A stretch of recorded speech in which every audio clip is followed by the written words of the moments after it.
क्षीरलय्या सुखे तुम्हें करह भक्षणे तुमा सम भाग्यवान नाहि त्रिभुवने। श्लोक को मुखस्थ कर लेंगे, मुखस्थ करके उच्चारण करेंगे तो और अच्छा होगा, हाँ? और आपको आनंद आएगा। इसको बोर्ड को हटा दीजिए, बोर्ड का आवश्यकता नहीं। ये यहाँ पे अपना बुद्धि के बोर्ड पे इसको लिख लेंगे, हाँ?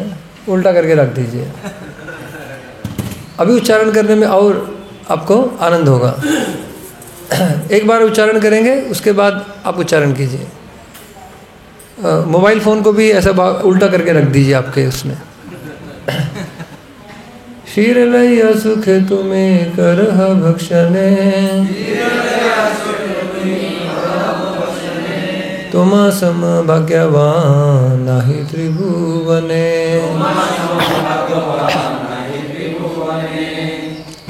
हरे कृष्णा।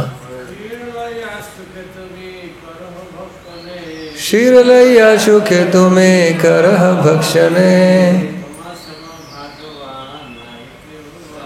तुमा सम भाग्यवान नाहि त्रिभुवने। हरि बोल। हरे कृष्णा। और हाँ, क्षीरलय्या सुखे तुम्हें करह भक्षणे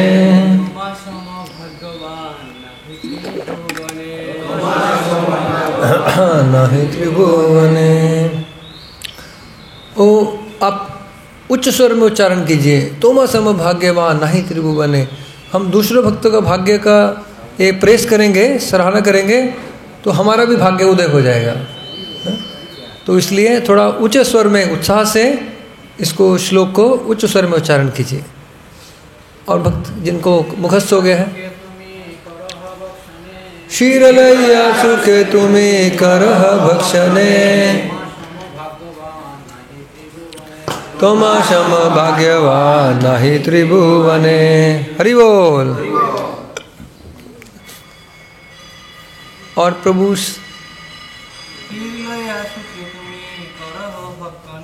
क्षीरलय्या तुम्हें करह भक्षणे तुमा सम भाग्यवान नाहि त्रिभुवने। हरि बोल। माता जी। क्षीरलय्या सुखे तुम्हें करह भक्षणे तुमा सम भाग्यवान नाहि त्रिभुवने। हरि बोल। और माता जी इसमें से क्षीरलय्या सुखे तुम्हें करह भक्षणे तुमा सम भाग्यवान नाहि त्रिभुवने। हरि बोल। और माता जी इसमें से किसी को उच्चारण करने की इच्छा है तो कीजिए। प्रभु में से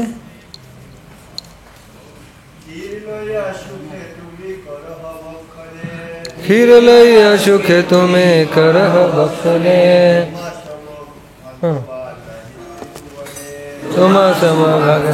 पढ़िए तात्पर्य अनुवाद।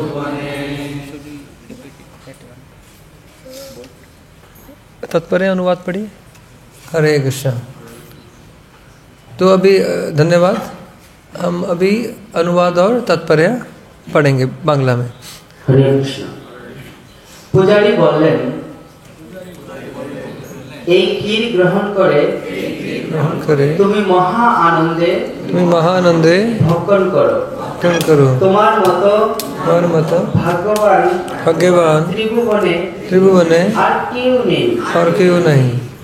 আমার ভাষ্য তাৎপর্য করেছেন শিবান কে শ্রী ভক্তিবেদান্ত স্বামী জগদ্গুরু শ্রীল প্রভুপাদের কি জয়।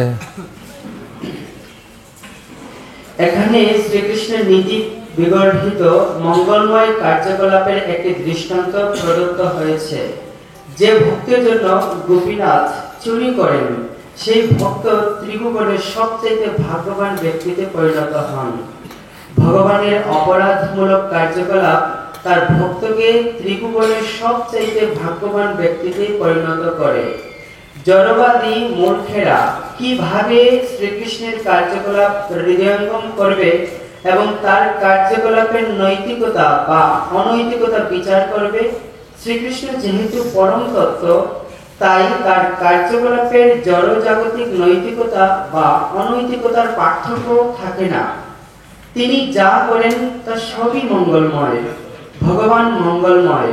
কথাটি এটি হচ্ছে প্রকৃত অর্থ। তিনি সর্ব অবস্থাতেই মঙ্গলময়, কেননা তিনি হচ্ছেন এই জড়জগতের অতীত অপ্রাকৃত তত্ত্ব। তাই যারা ইতিমধ্যেই চিন্ময় জগতে বসবাস করছেন তারাই কেবল শ্রীকৃষ্ণকে জানতে পারেন।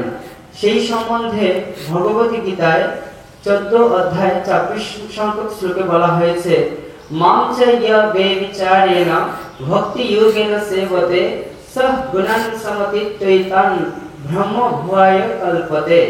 পূর্ণ ভক্তি সহকারে যে আমার সেবায় যুক্ত, যার কোনো অবস্থাতেই পতন হয় না, সে তৎক্ষণাৎ জড়জাগতিক গুণসমূহ অতিক্রম করে ব্রহ্মভূত স্তরে অধিষ্ঠিত হয়। যিনি অনন্য ভক্তি সহকারে ভগবানের সেবায় যুক্ত, তিনি ইতিমধ্যেই চিন্ময় স্তরে অধিষ্ঠিত হয়েছেন। ব্রহ্ম ভুয়ায় কল্পতে।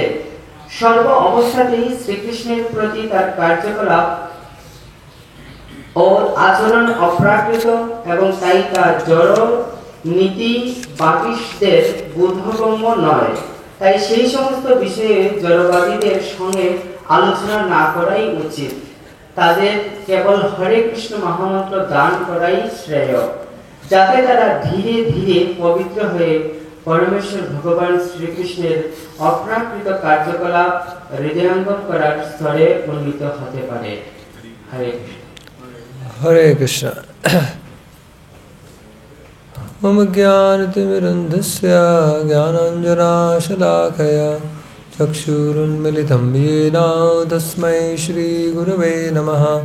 श्रीचैतन्यमनोभीष्टं स्थापितं येन भूतले स्वयं रूपा कदा मह्यं ददाति स्वपदान्तिकं। वन्देऽहं श्रीगुरौ श्रीयुतापदकमलं श्रीगुरुं वैष्णवांश्च श्रीरूपं साग्रजातं सगुणा रघुनाथान्वितं तं सजीवं साद्वैतं सावधूतं परिजनासहितं कृष्णचैतन्यदेवं श्रीराधा कृष्णपादान् सगुणा ललिता श्रीविशाखान्वितांश्च। हे कृष्णा करुणा सिन्धु दीनबन्धु जगत्पते गोपेशा गोपिका कान्ता राधा कान्ता नमस्तुते। तप्त कांचन गौरांगी श्रीराधे वृंदावनेश्वरी विश्वानुसुते देवी प्रणमामि हरिप्रिये। पंचाकल्पतरुभ्यश्च कृपा सिन्धुभ्येव च पतितानां पावनेभ्यो वैष्णवेभ्यो नमो नमः। जय श्री कृष्ण चैतन्य प्रभु नित्यानंद श्री अद्वैता गदाधर शिवासादि गौर भक्तवृंद। हरे कृष्णा कृष्णा कृष्णा हरे हरे, हरे Ram Ram Ram Hare Hare. Okay, you can keep it. हरे कृष्णा हरे कृष्णा। तो ये हमारा बहुत भाग्य है कि मैं मेरे लिए और हम मुंबई से आए हैं, राधा गोपीनाथ प्रभु, मैं रेवती वल्लभ प्रभु। हमारा ये परम सौभाग्य है कि हमें इस दिव्य धाम महाप्रभु के पार्षद भूमि में आने का अवसर प्राप्त हुआ। तो उसके लिए मैं श्री राधा माधव, जगन्नाथ बलदेव सुभद्रा, श्रील प्रभुपाद, परम पूज्य जय पताका स्वामी गुरु महाराज और परम पूज्य भक्ति अद्वैत नवदीप स्वामी महाराज का बहुत कृतज्ञ हूँ।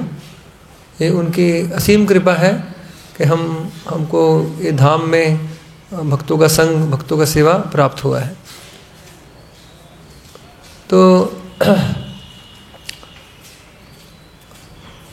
वास्तव में भक्तों का कृपा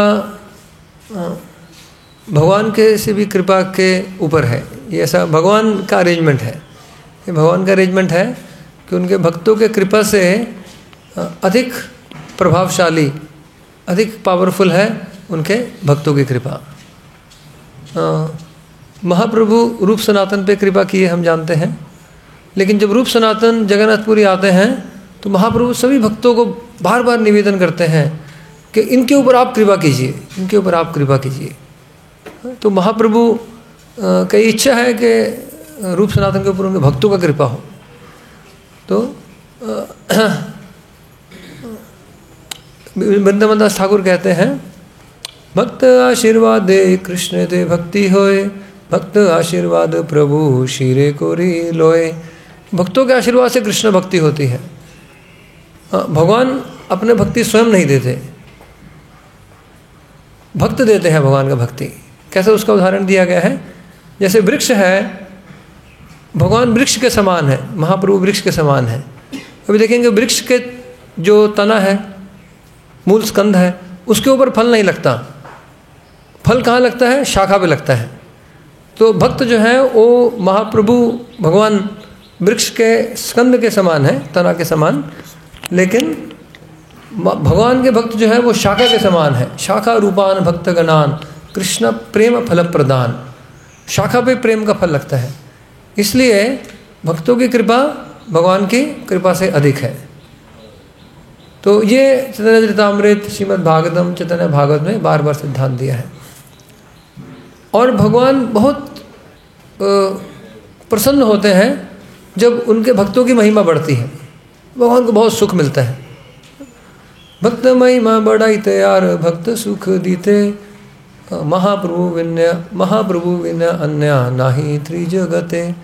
तो भक्त की महिमा बढ़ाने को, भक्त को सुख देने को महाप्रभु के सिवाय और इस उनके समान और कोई नहीं इस त्रिभुवन में। भक्त महिमा बढ़ाते आए भक्त सुख दीते। तो महाप्रभु बहुत अधिक आनंद प्राप्त करते हैं उनके भक्तों की महिमा जब बढ़ती है। ये भगवान का स्वभाव है। तो ये जो हम इस चर्चा कर रहे हैं यहाँ पे माधवेंद्र पुरी के, ये पूरा गोपीनाथ ने, गोपाल ने ये पूरा पास टाइम रचित किया है। प्रभुपाद कहते हैं, प्रभुपाद चैतन्य चरितामृत में इंग्लिश में लिखते हैं, कृष्णा इंजीनियर्स हिज पास टाइम। जैसे इंजीनियरिंग होता है ना, इंजीनियरिंग में वो हर चीज़ को बिल्कुल ऐसा करते हैं कि आपको स्मूथ राइड हो। जैसे कोई गाड़ी बनाते हैं इंजीनियर, उसमें आपको अच्छा माइलेज मिले, अच्छा स्मूथ राइड हो, सब कुछ ठीक से काम हो, उसको इंजीनियरिंग बोलते हैं। तो भगवान अपनी लीला को भी ऐसे इंजीनियर करते हैं कि उनके भक्तों की महिमा बढ़ती रहे। ऐसा कृष्ण इंजीनियर इस पास टाइम प्रभुपाद कहते हैं। हरे कृष्ण। तो ये पूरा लीला भगवान ने ऐसा इंजीनियर किया है, इंजीनियरिंग के द्वारा उसको ये लीला को रचाया है। वो उसका क्या अर्थ? इंजीनियरिंग में जैसे बहुत सोच विचार करके हर चीज़ को किया जाता है, हर चीज़ का डिज़ाइन किया जाता है, मैन्युफैक्चरिंग किया जाता है, हर चीज़ को सोच विचार करके ठीक से, ऐसे ही भगवान भी एकदम सोच विचार करके ऐसा लीला ये किए हैं ताकि उनके भक्त की महिमा बढ़े। और कौन उनके भक्त हैं यहाँ पे? अनन्य भक्त माधवेंद्र पुरी। तो पहले देखिए, पहले ऐसा लीला किया कि उनके भक्त की महिमा बढ़े, फिर अपने भक्त की महिमा को भी गान भी खुद ही कर रहे हैं। स्वयं अपने भक्त की लीला को बढ़ाए और स्वयं अपने मुख से उनके स्तुति कर रहे हैं। श्री मुखे माधवपुरी रा अमृत चरित, मेरे पीछे उच्चारण कीजिए, बहुत सुंदर श्लोक है। श्री मुखे माधवपुरी रा अमृत चरित, भक्त गणेश सुनाइया प्रभु करे आस्वादित। श्री मुखे माधवपुरी रा अमृत चरित, ये उनका पूरा चरित्र ही अमृत के समान है। ये चरित्र की कथा ही अमृतमय है। ये अमृत हम कैसे आस्वादन करते हैं? कान के द्वारा। और कान के द्वारा ये अमृत कहाँ जाना चाहिए? मन में, कर्ण मन। ऐसा कृष्णदास कविराज गोस्वामी कहते हैं। चैतन्य चरितामृत नित्य नूतन, सुनीते सुनीते जुड़ाए हृदय श्रवण। तो कर्ण के द्वारा ये अमृत का पान करके ये हृदय को पूर्ण रूप से तृप्त कर देगा। अभी जैसे हम मिष्टी का पान करते हैं ना, मिष्टी भक्तों को बहुत अच्छा लगता है। बंगाल में, बंग देश में मिष्टी खूब मालूम तो लेकिन मिष्टी खाएंगे बाद थोड़ा खाते खाते उम्र हो जाएगी और थोड़ा डायबिटीज शुरू हो जाएगा, तो डॉक्टर बोलेगा भी ये मिष्टी बंद है ना। तो मिष्टी थोड़ा खाएंगे बाद में मिष्टी बंद हो जाएगा। लेकिन ये चैतन्य चरितामृत ऐसा मिष्टी है, इसको आप खाते रहेंगे, इसके लिए कभी डायबिटीज नहीं होगा ये आपको खाने का इतना आनंद बढ़ता जाएगा और आपका जो खाने का एपिटाइट है, जो जठर में भूख है इसको खाने का, ये जैसे जैसे खाते जाएंगे और वैसे वैसे आपका एपिटाइट बढ़ता जाएगा। नित्य नूतन और नया नया आस्वादन होगा, नया नया रस है। तो इसलिए कविराज गोस्वामी कहते हैं इसको श्लोक का उच्चारण करेंगे।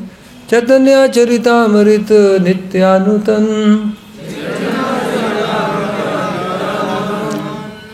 चैतन्य चरितामृत नित्य नूतन, नूतन का अर्थ है नित्य नव, नया।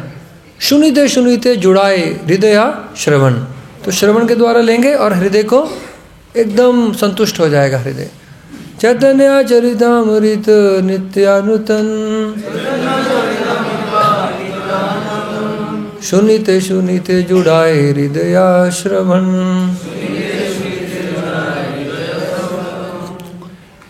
तो पूर्ण रूप से हमारा हृदय तृप्त हो जाएगा। तो महाप्रभु अपने मुख से ये कथा कहे हैं, श्री मुखे माधवपुरी अमृत चरित। भक्तगण सुनाया प्रभु करे आस्वादित, भक्तगणों को आस्वादन कराए। महाप्रभु सर्विंग किए इस अमृत का सब भक्तों को अपने श्री हस्त से, श्री मुख से, और खुद भी उसका आस्वादन किए। तो बहुत मधुर लीला है ये माधवेंद्रपुरी का। तो ये तो लीला हमको सबको मालूम है। इस लीला में से हम थोड़ा क्या शिक्षा ग्रहण करेंगे उसके ऊपर थोड़ा चर्चा करेंगे। तो प्रभुपाद कहते हैं यदि यहाँ पे भगवान चोरी कर रहे हैं, चुरा रहे हैं ना, माधवेंद्रपुरी के लिए गोपीनाथ ने चोरी किया, और प्रभु कहते हैं जो चोरी है वो क्राइम है, तो क्रिमिनल एक्टिविटी है, क्राइम। और कोई भी क्राइम करता है तो वो उसका जो यश है, उसका नाम है, वो बदनाम हो जाता है, इनफेमी आता है कोई भी क्राइम करता है। लेकिन जब भगवान एक क्राइम करते हैं तो उनका गुणगान होता है और भक्तों का भी यश बढ़ जाता है। जिन्होंने क्राइम किया और जिसके लिए किया, दोनों का यश बढ़ जाता है भगवान के क्राइम से। कोई शास्त्र में कहा है कि जब भी कोई योद्धा रणभूमि छोड़ दे तो ये बहुत नीच कार्य है रणभूमि छोड़ना, लेकिन भगवान रणभूमि से भाग गए। आज तक उनका स्तुति करते हैं, रण छोड़ रहा है। कभी भी गुजरात में प्रतिदिन मंदिर है रण छोड़ राय का, 5000 साल प्रतिदिन रण छोड़ राय का 6 बार 7 बार भोग लगता है, आरती होता है, उनका स्तुति होता है। तो एक बार भगवान रण छोड़े, आज तक 5000 साल तक उसका स्तुति हो रहा है। देखिए ये भगवान का क्रिमिनल एक्टिविटी से उनका कितना यश बढ़ गया। तो इसलिए प्रभुपाद कहते हैं इस तात्पर्य में कृष्णा इज गुड, मतलब जो भी वो कार्य करते हैं वो अच्छा है, उसमें बहुत आनंद है, एब्सोल्यूट गुड। यही करे से सब मनोहर। जो भी महाप्रभु का लीला है बहुत मनोहर है, मन को आनंद प्रदान करने वाला है। तो जब भी कोई क्राइम एक्टिविटी होता है, क्रिमिनल एक्टिविटी, आपको मालूम चले कि कोई बहुत बड़ा चोरी हो गया कहीं पे, कोई बैंक में लोग आकर के बैंक में चोरी किया, बैंक को लूट लिया, तो सभी लोग जानना चाहते हैं कि कैसे चुराया, ये चोरी कैसे किया, कैसा, है ना। सब लोग को जिज्ञासा होता है कैसे चोरी किया और फिर क्या कारण से चोरी किया, वो लोग कैसा चोरी किया और क्या कारण से चोरी किया, हाउ मतलब कैसा हुआ चोरी और क्यों किया, वाई। तो हम भी ये चोरी के बारे में थोड़ा डिस्कस करेंगे, हाउ भगवान ने कैसे चोरी किया ये। तो कृष्णदास कविराज गोस्वामी बताते हैं कि क्या कारण से भगवान ने चोरी किया। माधवेंद्रपुरी जो है वो गोपाल के लिए चंदन लेने जा रहे हैं, रास्ते में स्टॉप ओवर रेमुना पे आ गए, रास्ते में रेमुना पड़ गया। रेमुना में गोपीनाथ का दर्शन किया, बहुत सुंदर, उनका दर्शन बहुत सुंदर था और उनका सेवा पूजा भी अति सुंदर, हर चीज़ बहुत अच्छा श्रृंगार, सब बहुत सुंदर, क्लैनिनेस, पोशाक भी, वस्त्र भी, सब बहुत अति मनोहर गोपीनाथ का। तो माधवेंद्रपुरी ने सोचा ये तो हर चीज़ जो है सर्वोत्तम, तो जो भोग भी लगता होगा वो भी सर्वोत्तम, ऐसा अनुमान किया माधवेंद्रपुरी ने। तो उन्होंने बोला कि पुजारी से पूछा आप गोपीनाथ को क्या क्या भोग लगाते हैं, तो उन्होंने बताया सब भोग, और बोला कि एक वस्तु का भोग लगता है वो है खीर। ये खीर जो है इसका स्वाद अभूतपूर्व, ये खीर ये दुनिया में और कहीं नहीं लगता, इसलिए ये खीर का नाम अमृत के लिए, इसका क्योंकि इसका स्वाद अमृत के समान है। तो माधवेंद्रपुरी ने क्या विचार किया, अयाचित क्षीर, तो कहते हैं बिना अयाचित क्षीर प्रसाद अल्प यदि पाई, स्वाद जानी तैसे क्षीर गोपाले लगाई। तो अयाचित खीर बोलेंगे हम, संस्कृत में शीर बोलते हैं, बांग्ला में खीर बोलते हैं। अयाचित खीर प्रसाद अल्प यदि पाई, उनका इच्छा हुआ, अयाचित का अर्थ मैं मांगूंगा नहीं किसी से, बिना किसी को बोले यदि गोपीनाथ की इच्छा होगी तो मुझे एक खीर अल्प, ये हाथ में जैसे चरणामृत देते हैं ना, ऐसा अल्प खीर मुझे गोपीनाथ का महाप्रसाद मिले। अयाचित खीर प्रसाद की बात कर रहे हैं, गोपीनाथ को भोग लग के मुझे थोड़ा प्रसाद मिलेगा अल्प, तो वो खीर का स्वाद जानी, उसको स्वाद जान के वैसा ही खीर मैं गोपाल के लिए बनाऊंगा, क्योंकि ये तो बहुत अभूतपूर्व इसका स्वाद है और गोपाल को भी ऐसा खीर का भोग लगना चाहिए, ये ऐसा इच्छा हुआ। देखिए प्रभुपाद जब भी अलग अलग जगह जाते थे ना, उनके साथ में यमुना माता जी जाते थे। प्रभुपाद कुछ भोजन पदार्थ टेस्ट करते थे और कहते थे कि ये भोजन पदार्थ बहुत अच्छा है, बहुत अच्छा बना है, तुम सीखो ये बनाना।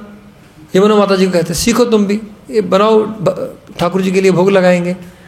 तो ये भक्तों का इच्छा होता है कि हम कुछ उत्तम वस्तु देखें, सर्वोत्तम वस्तु, तो वो भगवान को अर्पण करेंगे।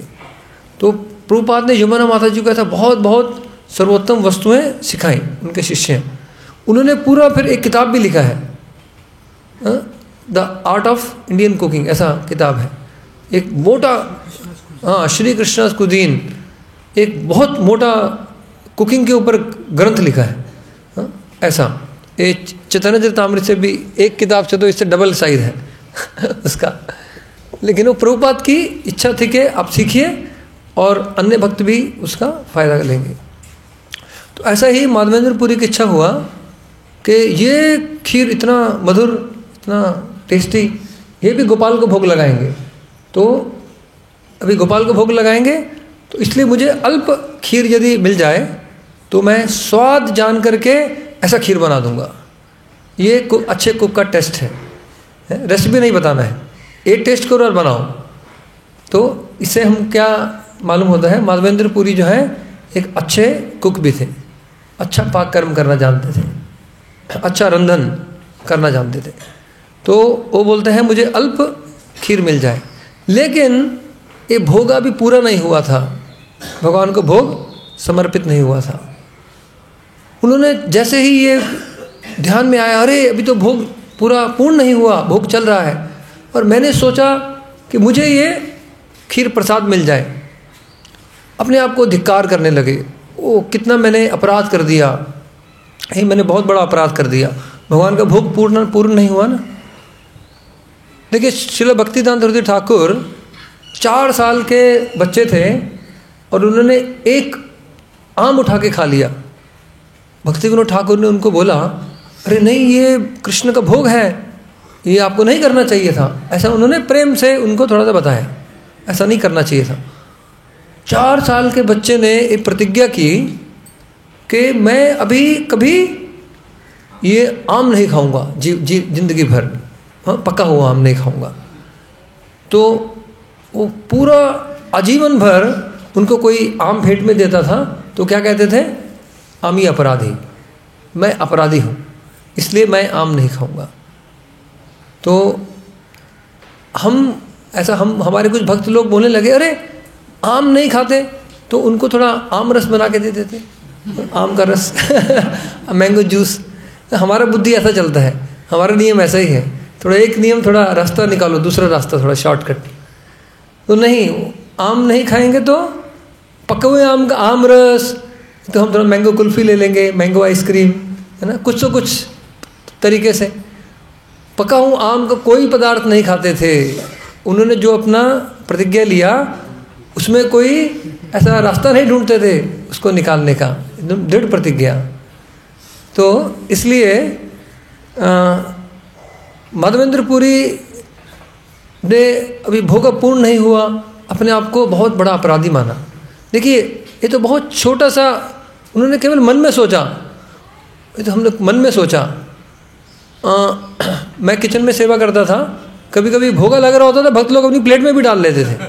सो दूर की बात हो तो सोचना तो दूर की बात, और कभी भी खाना भी शुरू कर देते थे, तो हमें रोकना पड़ता था, वेट करो वेट करो वेट करो, भोगा पूर्ण नहीं हुआ है। बोलो टाइम हो गया, टाइम हो गया। उन्होंने सोचा कि टाइम हो गया तो पूर्ण हो गया भोग, कभी कभी लेट हो जाता है ना। तो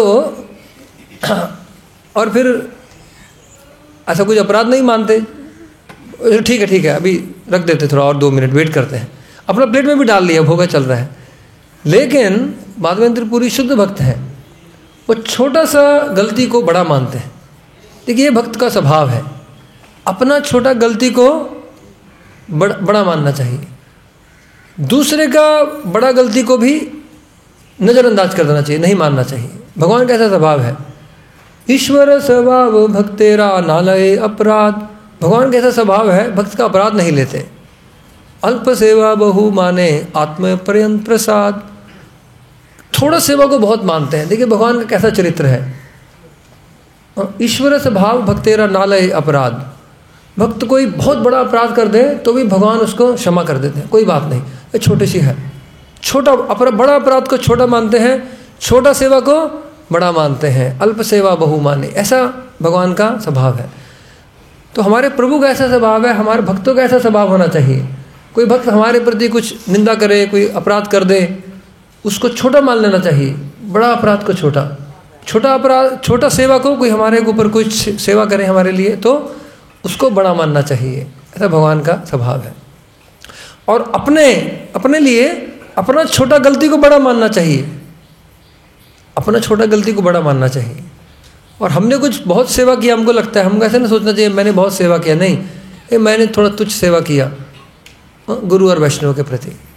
तो इस तरह की भावना जो है ये वैष्णव की भावना है, चैतन्य चरितामृत में उल्लेख है। तो माधवेंद्र पुरी बहुत छोटा अपराध किए, वास्तव में अपराध नहीं था। कृष्णदास कविराज गोस्वामी में कहते हैं अपराधी नहीं है, फिर भी बाह्य रूप से भोगा तो पूर्ण नहीं हुआ था, इसलिए मर्यादा का अल्प उल्लंघन हुआ मर्यादा का। फिर भी छोटा मर्यादा का उल्लंघन हुआ, उसको बहुत बड़ा मान लिए, अपने आप को अपराधी मान लिए। लेकिन कविराज गोस्वामी कहते हैं प्रेमामृत तृप्त शुदा तृष्णा नाही बाधे। ये माधवेंद्र पुरी कौन है? ये 2-3 दिन जब ये भोजन नहीं ग्रहण किए, इनको मालूम ही नहीं कि इन्होंने खाए नहीं 2-3 दिन से। प्रेमामृत तृप्त, प्रेम के अमृत से तृप्त हैं पूर्ण रूप से। प्रेमामृत तृप्त शुद्ध तृष्णा नहीं बाधे। शुद्ध तृष्णा, भूख प्यास उनकी भक्ति में कोई बाधा नहीं लाती है। प्रेमामृत तृप्त शुदा तृष्णा नाही बाधे। क्षीर इच्छा है लाता है माने अपराधे। लेकिन खीर खाने की इच्छा हो गई तो अपने आप को बहुत अपराधी मान लिए। तो देखिए खीर खाने की इच्छा क्यों हुई? ऐसा नहीं कि भूख प्यास से इच्छा हुई। हमको जैसे हमारी इच्छा होती है कि भूख प्यास लगती है तो हम ऑफरिंग को लेट क्यों आज भगवान को भूख है ना, हम जाके पता करते हैं। तो अपने आप को अपराधी मान लिए, भूख प्यास से इच्छा नहीं की, केवल उनकी इच्छा थी सेवा की कि ये खीर अयाचित खीर प्रसाद अल्प यदि पाई, स्वाद जानी तैसे शीर गोपाले लगाई। ये तो पूर्ण रूप से उनका जो भावना है वो सेवा का है, लेकिन फिर भी अपने आप को अपराधी मानते हैं, क्योंकि बहुत अलग ये स्वभाव है कि थोड़ा भी अपना गलती हो तो उसको बड़ा मानना चाहिए गलती को। माधवेंद्र पुरी हमको शिक्षा देते हैं। फिर ये कारण से फिर माधवेंद्र पुरी ने सोचा मैंने अपराध कर दिया गोपीनाथ के प्रति, तो भोगा लगा, पुजारी ने भोग को बाहर निकाला, आरती हुआ और आरती के दर्शन करके माधवेंद्र पुरी किसी को कुछ नहीं बोले, अपने आप को ऐसा धिक्कार करते हुए चले गए रेमुना से। रेमुना के बाहर चले गए, गांव के बाहर जा कर के एक जो खाली बाजार था जहां बाजार लगा करता था, पहले बाजार 1-2 घंटे के लिए लगता था, ऐसा 24 घंटा नहीं, अभी आज तो सब जगह देखेंगे 24 आवर्स ये ओपन बाजार, मतलब 1-2 घंटा सुबह बस जो खरीदना है खरीद लो। आजकल रात को 11 बजे 12 बजे लोग शॉपिंग कर रहे हैं, है ना, ये सब बाजार 22 घंटा, 1-2 घंटा सुबह लगेगा, 22 घंटा खाली रहेगा बाजार। हर गांव में बाजार होता था, केवल सुबह सुबह 1-2 कार्य के लिए, 1-2 घंटे के लिए जो खरीदना है, तो खाली बाजार था गांव के बाहर, और बाजार में जा कर के संकीर्तन हरि नाम की अपना जपा करने लगे बैठ के, किसी को कुछ नहीं कहा। इधर भगवान ने देखा कि माधवेंद्र पुरी का ऐसा इच्छा हुआ मेरा महाप्रसाद आस्वादन करने का, तो स्वयं से जैसे राधा गोपीनाथ प्रभु ने बोला, अपना ही जो उनको अर्पित था उसको अपने श्रीहस्त से, अपने हाथ से एक मिट्टी का हाड़ी बोलते हैं, एक मृत हाड़ी, मृत्तिका का हाड़ी को ऐसा अपने हाथ से उठा के ऐसा पीछे रख दिए, इसका पर्दे के पीछे रख दिए भगवान। और पुजारी ने भोगा निकाला। अभी देखिए आप एक प्लेट लीजिए, प्लेट में आप 12 मिट्टी का हाड़ी रख दीजिए, उसमें एक उठा लीजिए, वो क्या होगा, वो तो खाली जगह हो जाएगा ना, वहाँ पे खाली जगह हो जाएगा तो मालूम चलना चाहिए अरे एक मिसिंग है। तो पुजारी को मालूम ही नहीं चला, कि देखिए 12 की जगह 12 भोग लगाने के दिए, 11 वापस लेके आए बाहर। तो भगवान कहते हैं मैंने ऐसा एक्सपर्ट थीफ कि भगवान जब चोरी करते हैं किसी को खबर नहीं, किसी को मालूम नहीं चलता, ऐसा एक्सपर्ट थीफ भगवान नंबर 1। प्रभुपाद एक बार ओहायो स्टेट यूनिवर्सिटी में गए, कोलंबस में, वहाँ पे सब स्टूडेंट बोलने लगे वी आर नंबर 1, लेकिन प्रभुपाद ने कहा कृष्ण इज नंबर 1, सब लोग चुप हो गए। भगवान कृष्ण है नंबर 1, चोरी करने में भी नंबर 1। इसलिए बिल्व मंगल ठाकुर ने पूरा एक अष्टकमी लिखा है, कैसे कृष्णा नंबर 1 थीफ, उनके ऊपर कोई नहीं, एक्सपर्ट थीफ, नंबर 1 थीफ वो भी भगवान है, हर कार्य में नंबर 1 ओनली कृष्णा। तो भगवान ने एक खीर का प्रसाद ऐसा चुराया किसी को मालूम नहीं चला।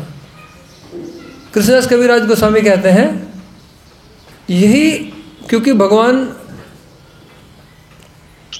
नंबर 1 चोर है, थीफ है, इसलिए उनका नाम हरि भी है। हरि का अर्थ क्या है?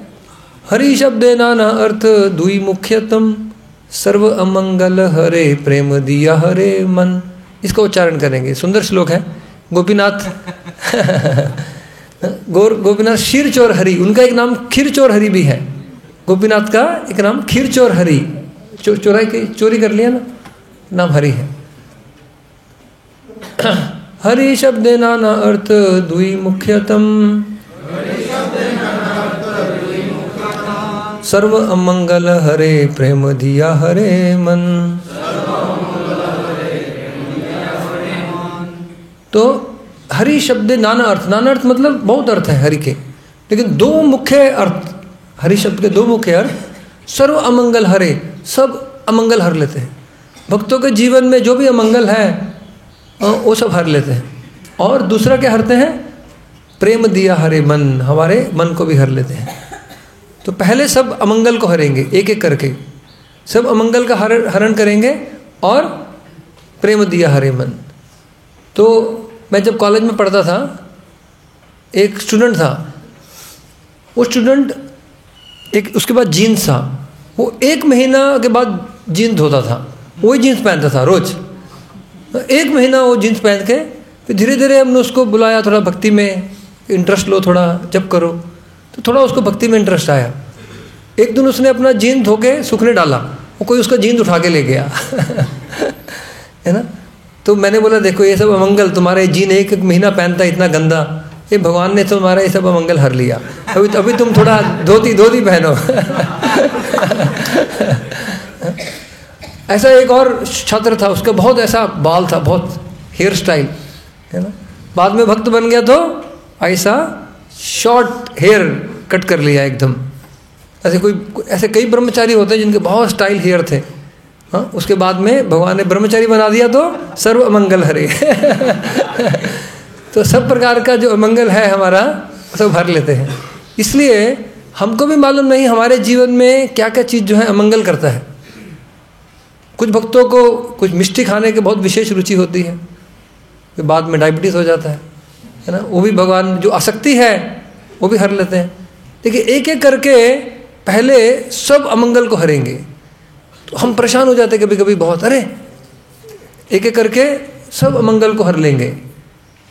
बाद में क्या करेंगे, फिर सब अमंगल को हरने के बाद अपना प्रेम देंगे और हमारे मन को भी हर लेंगे, वो लास्ट। तो पहले एक एक अमंगल को हरेंगे। इसलिए हमारे जीवन में जब ऐसा कुछ दुविधा आए तो सोचना चाहिए भगवान कुछ अमंगल का हरण कर रहे हैं, यहाँ पे ये अमंगल को हर रहे हैं, तो एक दिन अपना प्रेम दे करके हमारा मन को भी हर लेंगे। ऐसा भगवान का अद्भुत लीला है। तो ये भगवान ने सुंदर चोरी किया, और जैसे कैसे चोरी किया हमने चर्चा किया, और क्यों चोरी किया, ये माधवेंद्रपुरी का जो इच्छा हुआ, सेवा का इच्छा, उसके लिए चोरी किया, और दूसरा उनकी महिमा को बढ़ाने के लिए। माधवेंद्रपुरी की महिमा, कोई भी रेमुना जाएगा तो उनका नाम सुनेगा, अरे खीर चोर गोपीनाथ, भगवान ने कभी चोरी किया, क्यों चोरी किया, कब चोरी किया, किसके लिए चोरी किया, ऐसा बोलेगा ना लोग। कोई भी चोरी का कथा आएगा, लोग सवाल पूछेंगे, जो भक्त नहीं भी है वो भी सवाल पूछेगा, अरे भाई ये क्या नाम हुआ, खीर चोर गोपीनाथ, क्यों चोरी किया, किसके लिए चोरी किया, ऐसा पूछेगा। तो उसका जवाब में माधवेंद्रपुरी की कथा सुनना होगा। तो जो भी कोई भक्त रेमुना जाएगा वो माधवेंद्रपुरी का कथा सुनेगा, और भगवान को अत्यंत उनके हृदय में आनंद होता है जब भी भक्तों की महिमा बढ़ती है। तो अभी ये इस लीला को चैतन्य महाप्रभु बहुत अपने मुख से सुनाते हैं, पहले पूरा लीला सुनाते हैं। लीला सुनाने के बाद महाप्रभु का आनंद हृदय का बढ़ जाता है, बहुत आनंद बढ़ता है उनके हृदय का। और आनंद बढ़ते हुए आनंद से महाप्रभु नित्यानंद प्रभु कहते हैं, नित्यानंद विचार कीजिए ये लीला कितनी मधुर है, माधवेंद्रपुरी का भाग्य कितना बड़ा है, इसका विचार कीजिए। तो महाप्रभु कुछ श्लोक का उच्चारण करते हैं, बहुत सुंदर श्लोक है इसका। हाँ, मैं उच्चारण करूँगा, कुछ श्लोक आपसे भी उच्चारण कराऊंगा। प्रभु कहे नित्यानंद करह विचार, पूरी सम भाग्यवान जगते नहीं यार। महाप्रभु कहते हैं नित्यानंद प्रभु विचार कीजिए। देखिए कोई भी हम लीला सुनते हैं उसके बाद थोड़ा विचार करना चाहिए, थोड़ा मनन करना चाहिए। कोई भी कुछ भी सुनते हैं वो मनन करने से हम उस लीला का सार को थोड़ा ग्रहण कर पाएंगे। एक भागवत महात्म्य में एक स्टोरी आता है, भागवत के महात्म्य में, कि एक बार भागवत गोकर्ण ने भागवत रखवाया, भागवत कथा हुई, एक कथाकार था, और एक वहाँ पे स्तंभ रखा गया। स्तंभ के ऊपर उसका भाई बहुत पापी था, वो ब्रह्म राक्षस बन गया था। उसको मुक्त करने के लिए गोकर्ण ने, उसके भाई ने भागवत कथा लिखवाया। भागवत कथा हो रहा था, और भागवत कथा के अंत में भागवत कथा पूरा हुआ, संपूर्ण भागवत कथा, अंत में गोलोक विमान आ गया भागवत कथा के अंत में। और किसको? उसका जो ब्रह्म राक्षस भाई था उसको लेके जाने के लिए। बाकी लोग बोले अरे भागवत कथा तो सबने सुनी है, केवल वही उसको ही भगवत धर्म लेके भगवान के धाम लेके क्यों जा रहे हैं, बताइए इसका क्या कारण है। स्पीकर बोला, स्पीकर को भी कुछ उसका ज्ञात नहीं। वो बोला भागवत कथा मैंने बोली है, मेरे लिए कब आएगा विमान? ये ब्रह्म राक्षस के लिए विमान आया तो मेरे लिए कब आएगा? वो जो भगवान के धाम पार्षद आए ना गोलोक से, उन्होंने जवाब दिया उसका। वो बोले देखिए आपने भागवत कथा बोला, उसके बाद आपने अच्छे से प्रसाद लिया और सो गए। आप लोग जो भागवत कथा सुन रहे थे, आप लोग भागवत कथा सुने और थोड़ा बीच में सो रहे थे, थोड़ा उठ जाते थे, और बाद में आप भी अच्छे से प्रसाद लेके सो गए। ये जो था ब्रह्म राक्षस, ये भागवत कथा सुन के रात भर भागवत कथा पे मनन करता रहा। ये कथा का क्या महत्व है उसके बारे में विचार करता रहा, क्योंकि ये भागवत कथा सुनने के बाद ये निरंतर विचार कर रहा था भागवत पे, केवल ये भगवत धाम जाने के काबिल है, इसका क्वालिफिकेशन है। हम सोकर भागवत कथा सुने, प्रसाद लिए, सो गए जाकर के। तो फिर वो बोलते नहीं आपको भी बहुत टाइम लगेगा। तो कुछ भी कथा सुनते हैं उसके बाद में थोड़ा मनन करना चाहिए। ये कथा का क्या हमको शिक्षा मिल रहा है, ये कथा का क्या महत्व है, ये कथा हम कैसे इसको जीवन में इसको क्या ग्रहण करेंगे इससे। इसलिए महाप्रभु एक कथा सुनाने के बाद क्या कह रहे हैं? प्रभु कहे नित्यानंद करह विचार। अभी विचार कीजिए, कथा मैंने सुनाई, विचार कीजिए। पूरी सम भाग्यवान जगते नहीं यार। कौन भाग्यवान है? माधवेंद्र पुरी के समान है पूरे जगत में।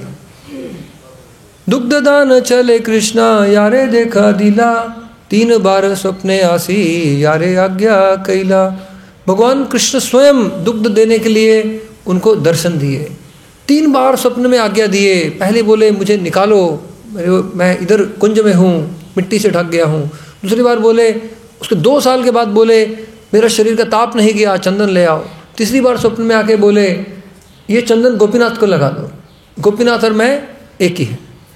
तो 3 बार सपने आसे यारे आज्ञा के लिए सेवा का आज्ञा दिया। भगवान ने स्वयं सेवा का आज्ञा दिया। इस सेवा आज्ञा वास्तव में वैष्णव का धन है। कृष्णदास कविराज गोस्वामी कहते हैं मुझे वैष्णवों ने सेवा का आज्ञा दिया है। क्या सेवा आज्ञा दिया है? चैतन्य चरितामृत रचना करने का। तो इसलिए ये जो सेवा का आज्ञा है मेरा धन है। देखिए ये कृष्णदास कविराज गोस्वामी का भावना है। हमारे गौरांग गुरु कहते हैं हमको सेवा आज्ञा जब मिलती है हम सोचते हैं ये सेवा आज्ञा हमारा गन है, गन, धन नहीं सोचते हैं। अरे बाप रे मर गया। सेवा आज्ञा गन, लेकिन सेवा आज्ञा हमारा धन है। एक कृष्णदास कविराज गोस्वामी हमको बताते हैं। तो ऐसा माधवेंद्र पुरी को देखिए भगवान ने स्वयं ये सेवा आज्ञा दिया, धन दिया।